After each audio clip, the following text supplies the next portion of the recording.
Hi అందరికీ నమస్తే అండి. సో ఈరోజు నేను పెద్ది మూవీ చూడడం జరిగింది. పెద్ది మూవీ విశేషాలు, రివ్యూస్ మీతో పంచుకుందామని ఓ చిన్న వీడియో చేస్తున్నాను. సో మెయిన్గా పెద్ది విషయం తీసుకుంటే అందరికీ గుర్తొచ్చేది, అందరూ యునానిమస్గా అందరూ ముక్త కంఠంతో చెప్పేది ఆర్సి రామ్ చరణ్ గారు. చాలా అంటే చాలా చాలా చాలా కష్టపడ్డారు. ఒక చాలా సరిపోదు, 100 చాలా చెప్పాలి. సో చాలా కష్టపడ్డారు ఆయన పడిన కష్టం ప్రతి ఒక్కటి ఫ్రేమ్ మీద కనపడుతుంది. ఇప్పుడు చాలామంది సినిమాలో చూస్తూ ఉంటాం, చాలామంది హీరోలు కష్టపడుతుంటారు, చేస్తుంటారు, కానీ కొన్ని కొన్ని కష్టాలు వాళ్ళ స్క్రీన్ మీద మనం ఫీల్ కాలేము అని జస్ట్ నా అభిప్రాయం. బట్ ఈ మూవీలో ఏంటంటే రామ్ చరణ్ గారు పడిన కష్టం అంతా మనకు ఆ 3 గంటల మూవీలో కళ్ళు కట్టినట్టు కనపడుతుంది. సో ఆ విషయంలో మన రత్నవేలు గారు కానీ, మన డైరెక్టర్ బుచ్చిబాబు గారు కానీ 100% మనం అప్రిషియేట్ చేయాలి. రామ్ చరణ్ గారు పడిన ప్రతి ఒక్క కష్టం దాంట్లో చూపించారు. So great. So Ram Charan గారి తర్వాత నిజంగా చెప్పుకోదగిన రెండో వ్యక్తి obviously director is a captain of the ship. ఆయన గురించి 100% ఈ మూవీ ఆయనదే. బట్ రామ్ చరణ్ తర్వాత ఎక్కువ మార్కులు సంపాదించింది మాత్రం బ్యాక్గ్రౌండ్ మ్యూజిక్ ఇచ్చిన ఏఆర్ రెహమాన్ గారు. మనం ఈ మధ్యకాలంలో తెలుగు వాళ్ళం చాలా డిస్కనెక్ట్ అయిపోయాం ఆయనకు. ఏఆర్ రెహమాన్ గారి మ్యూజిక్ కానీ ఆయన మూవీస్కి కానీ మనం ఆల్మోస్ట్ ఆల్ డిస్కనెక్ట్ అయిపోయాం. ఏవో కొన్ని అడపదడప తమిళ నుంచి తెలుగులోకి డబ్బై కొన్ని మూవీస్లో పాటలు ఏదో ఒకటి అరా వింటున్నాము. ఏది అంత ఎమోషనల్గా మనం ఆయన మ్యూజిక్ ఈ మధ్యకాలంలో కనెక్ట్ అయింది లేదు. కానీ ఇందులో ప్రతి ఒక్క పాట, బ్యాక్గ్రౌండ్ స్కోరు, బ్యాక్గ్రౌండ్లో వచ్చే కొన్ని ఒక 3 బిట్ సాంగ్స్ ఉన్నాయి, అవి కానీ ఏవైనా వాటికి అవే సాటి చాలా రోజుల తర్వాత మనం ఫీల్ అవ్వచ్చు, ఇది ఏఆర్ రెహమాన్ గారి మ్యూజిక్ అని. ఒకప్పుడు పాత తరం లాగా ఇది ఆయన మళ్ళీ మన ముందుకు వచ్చినట్టుగా అనిపిస్తుంది. సో ఆయనకి రియల్లీ హ్యాట్స్ ఆఫ్ భయ్యా. తర్వాత రత్నవేలు గారు ఇందాక చెప్పుకున్నట్టుగా ప్రతి ఫ్రేమ్ని, రామ్ చరణ్ గారి కష్టాన్ని, డైరెక్టర్ బుచ్చిబాబు గారి విజన్ని చాలా బాగా మనకు చూపించారు. సో నన్ను అడిగితే వీళ్ళు చాలా చాలా మేజర్ పిల్లర్స్.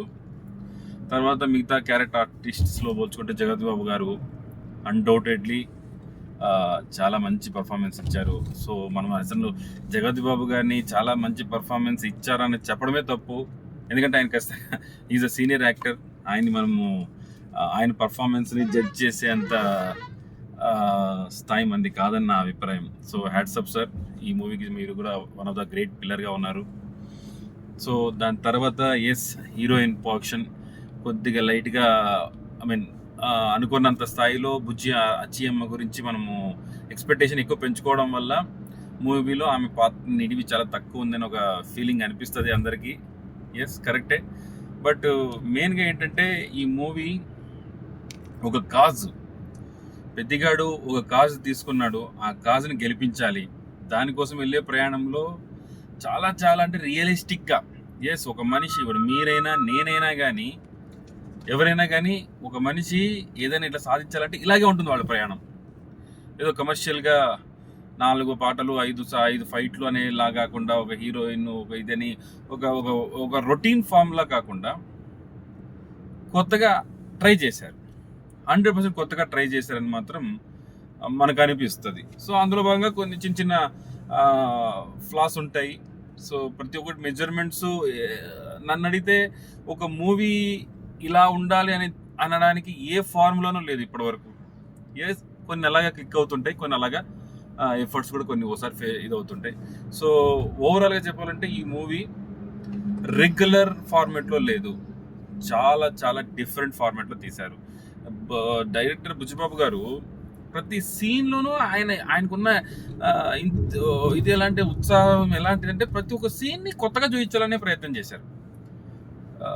ఒకలాగా ఎంట్రీ, ఒక రకం ఒక క్యారెక్టర్ ఎలా ఎంట్రీ అవుతుంది, ఎలా ఎగ్జిట్ అవుతుంది, ఎలా ట్రావెల్ చేస్తుంది, అన్నీ మనం చూసినట్టయితే ఈ మధ్యకాలంలో మనం చూస్తున్న చాలా చాలా మూవీస్తో పోల్చుకుంటే ప్రతి ఒక్క సీను ఫ్రేమ్ కూడా మనకు ఏదో ఒక రిఫ్రెషింగ్ లాగే ఉంటుంది. ఈవెన్ ఫైటింగ్స్తో సహా, సాంగ్స్ కోసం వాళ్ళు వెళ్ళిన లొకేషన్స్తో సహా ఏదైనా కానీ మనకు చాలా అంటే చాలా కొత్తగా చూపించడానికి ప్రయత్నం అయితే చేశారు. సో దానికి నిజంగా ఎంటైర్ టీమ్కి మనము అప్రిషియేట్ చేయాల్సిందే. సో ఫైనల్గా చెప్పాలంటే ఇంత పెద్ద మూవీని రామ్ చరణ్ గారు ఒప్పుకోవడం గొప్ప, బుచ్చిబాబు గారు తీయడం ఇంకా గొప్ప. సో వీటన్నిటికీ వీళ్ళిద్దరిని నమ్మి ఇన్ని వందల కోట్లు వెచ్చించిన ప్రొడ్యూసర్ గారు చాలా గ్రేట్. సో ఒక మంచి మూవీ ఇవ్వాలనేసి ప్రయత్నం చేశారు వాళ్ళు. సో అందులో 100% సక్సెస్ అయ్యారు. సో ఖచ్చితంగా ఇలాంటి మూవీస్ రావాలి. ఏదో రొట్టె కొట్టుడు మూవీస్ లాగా రొటీన్ ఫార్ములాలో ఈ మధ్య చూస్తుంటే ఒక సక్సెస్ ఫార్ములా ఒక 4 ఏళ్ళ కింద సక్సెస్ అయిన ఒక మూవీని తిప్పి 10 మంది హీరోలు లాగే తీస్తున్నారు. ఏదో ఒక సక్సెస్ అయిందంటే ఆ మూవీ ఫ్లోలోనే వెళ్ళిపోతున్నాయి కొన్ని మూవీస్. మనకు కూడా ఒక కొత్త చేంజ్ అంటూ లేదు. మూవీ అంటే ఇలాగే ఉంటుంది, ఇదే ఎమోషన్, ఇదే బ్యాక్గ్రౌండ్, డబ్బా అని మ్యూజిక్లు, ఈ ఒక రకమైన ఒక రకమైన సీన్లోకి వెళ్ళిపోయాం మనము. బట్ ఈ మూవీ అలా కాదండి. ఈ మూవీ మనస్ఫూర్తిగా చెప్తున్నాను, ఇలాంటి మూవీస్ రావాలి.